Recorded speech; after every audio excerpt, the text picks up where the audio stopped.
After looking at the cultural, ethical, environmental, and futuristic lenses of our group, we concluded that animals should not be used for biomedical testing. One of the largest things to consider when looking at the moral and ethical aspects of testing on animals is looking at the moral aspects. We can look to major world religions as guides on how to ethically treat animals. The Islamic faith teaches that humans do not have the right to abuse or torture animals. Buddhism also teaches that any harm done to an animal is seen as human greed, and that we need to respect animals at all costs. The Catholic doctrine states that humans are stewards of God's creation, and as animals are part of that creation, it is our duty to protect and respect the lives of all animals. Animal testing does not meet the guidelines set by these major religions that have been practiced for centuries. Therefore, our testing techniques need to change. Another ethical dilemma when looking at the ethics of testing on animals is that the animals have no choice in whether they are tested on or not. Not only do animals experience pain in a similar way to humans, but they also experience emotions like anxiety and fear. Who are we to subject millions of animals to these terrible conditions every year? Although testing on humans may not be the most ethical solution, at least humans have the choice in whether they want to be tested on or not. Because of these moral issues, animals should not be used for biomedical research.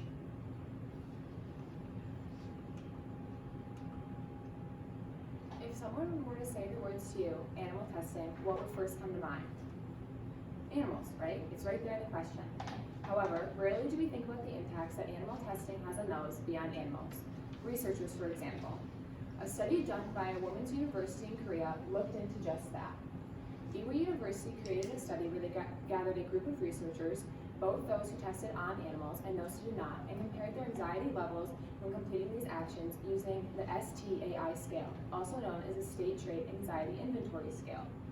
Their findings found that regardless of such factors including gender, age, income level, and education level, that those who tested on animals experienced more anxiety. The non-animal testing groups scored an average score of 41.3, where the animal testing group scored an average of 45.1.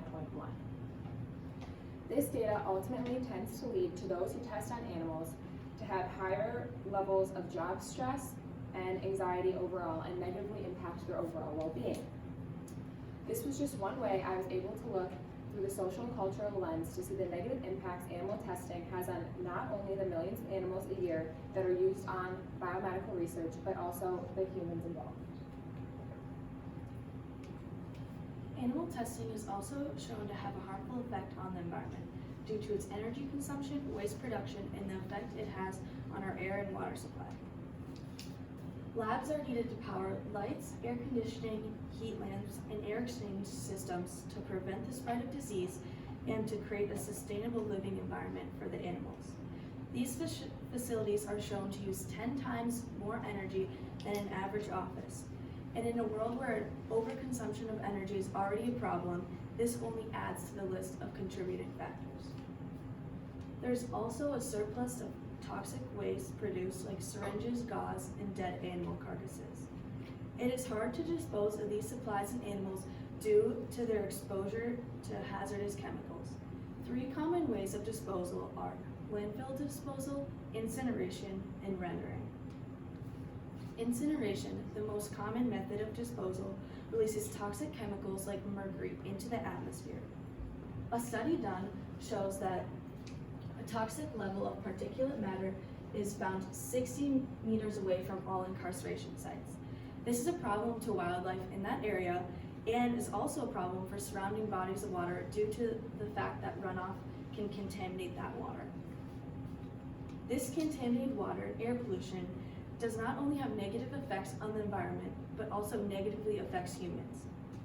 These chemicals lead to many health issues like lung disease, heart problems, and birth defects. These are just a few of the many, many problems and reasons why animal testing should not be permitted. Coming from the futuristic lens, not only does animal testing cause a lot of suffering, but it is also inaccurate, not based on human biology, and very expensive. Because of these reasons, animal testing is not the most effective or ethical way of testing. But fortunately, there are other alternatives that can be implemented in the future. The first alternative is the use of organ-on-a-chip. These chips mimic the environment of the human body, but just on a really small scale. They can replicate the human heart, lungs, skin, or any other human body system. And they can provide a real-life model of the human anatomy and can be tested on without the use of animals. The second alternative is the use of computer models and simulations. These computers are programmed with the knowledge of basic human biology and can be used to predict the effects that drugs and toxins have on the body. The third alternative is the use of cell cultures. This method works by taking cells out of the human body and putting them in a culture that allows them to grow.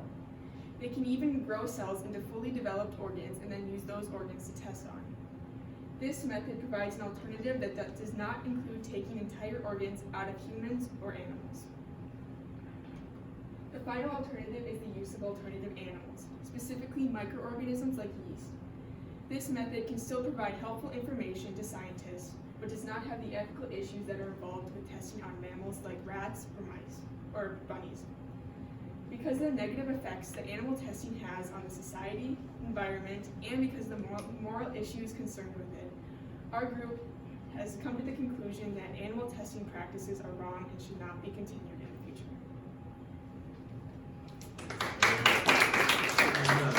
Thank you. Monica, describe how the content of the team presentation was changed as a result of group discussion. Yeah, so after we all joined together, after doing our separate work, and we all collaborated, Sam and I's, the cultural and ethical aspects, we noticed they were very similar, and so we had to focus more on changing that out and making it more distinctly separate. Okay, thank you. Sam, in the future, what would you change to make your group, what change would you make to your group norms, and how would you expect that to improve the team presentation? Actually, pretty similar to what Monica said. I think that Monica's ethical topic and mine social and cultural overlapped in a lot of ways, and I feel like if one of us were to take another lens, we kind of would have gotten a more broad idea. Simply because I feel like ethical and social and cultural overlap in more ways than they don't. Okay, thank you. Stella, what is a way in which your team's resolution or conclusion makes you think differently about your own individual research?